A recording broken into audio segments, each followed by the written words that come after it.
আজ দেখাবো আমি সারাদিন কি করি সেটা তোমাদের সাথে। এই যেমন রোজগারের একই কাজ, ঘর ঝাড় দেওয়া, বাসন মাজা, কাপড় কাচা। তো ভাবলাম যে আজ একটু তোমাদের সাথে শেয়ার করি। এই ঘরটা ঝাড় দিয়ে দিলাম সুন্দর করে। আর ওখানে যে ধান দেখতে পাচ্ছ, ওটা আমাদের ধান সিদ্ধ হচ্ছে।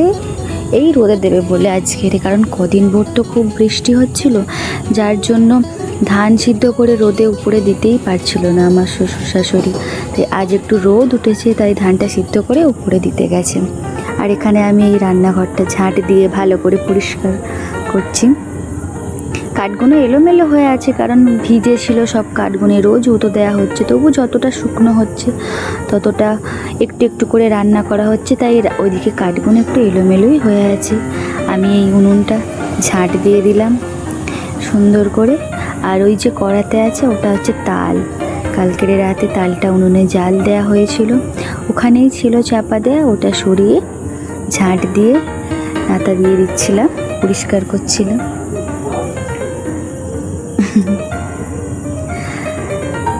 এই উনুনটা নাতা দিচ্ছি।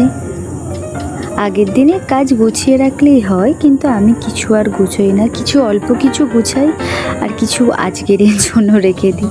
একেবারে সব রাতে তো কাজ গুছিয়ে নেওয়া সম্ভব নয়।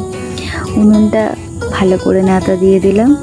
ওখানে হচ্ছে যে আমাদের দুপুরে রান্না হয়, যেমন দুপুরে আমাদের গ্যাসে রান্নাই হয় না, উনুনে হয়। খুব কম সময় গ্যাসে করি, যখন অসুবিধে হয় বা যখন খুব দেরি হয়ে যায়, মেয়েকে একটু টাইমের মধ্যে খাওয়াতে হয়, তখনই একমাত্র গ্যাসে যাই। আর নইলে তো সবসময় উনুনেই রান্না করি। আর রাতের খাবারটা গ্যাসেই করে নিই। আগে আমি উনুনেই করতাম, কিন্তু এখন করেই 1-2 মাস হলো যেন গ্যাসেই রান্না করছি রাত্রে করে, দুপুরে আর কিছু করি না।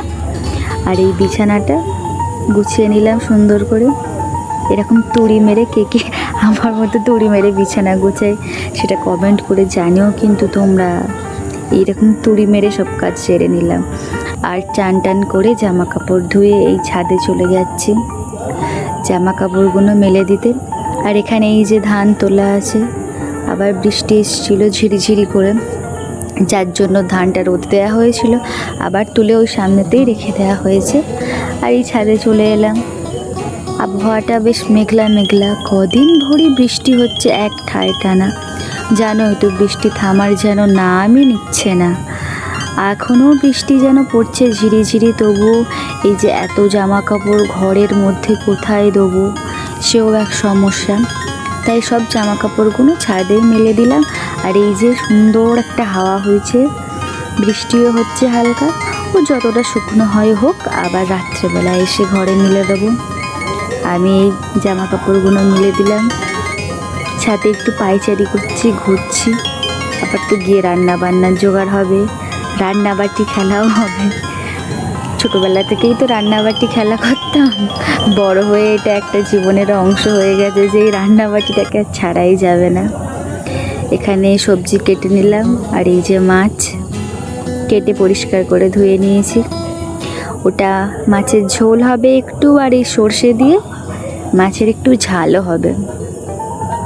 এই মেয়েকে চান টান করিয়ে খাইয়ে দিলাম, আর ও ভীষণ কাঁদছিল, খেতে চাইছিল না। হ্যাঁ, রোজই কান্না করে। বাচ্চাদের খাওয়ানো যেন একটা সবথেকে বড় বিষয়, সেটা সব মায়েরাই জানে যে খাওয়ানোর সময় মানে এত কাজ সংসারে, তবুও সেটা কঠিন মনে হয় না যখন সেটা বাচ্চাকে খাওয়ানো হয়। এই যে আমিও খেতে বসে পড়লাম, খুব খিদে পাচ্ছিল। ভাত, শাক ভাজা, ওটা ছিল সর্ষে মাছের ঝাল, এদিকে হচ্ছে যে ঝোল। তারপর সব কাজ সেরে এই মেয়ে ঘুমিয়ে পড়েছে, আমিও ঘুমিয়ে পড়লাম। টাটা, বাই বাই বন্ধুরা।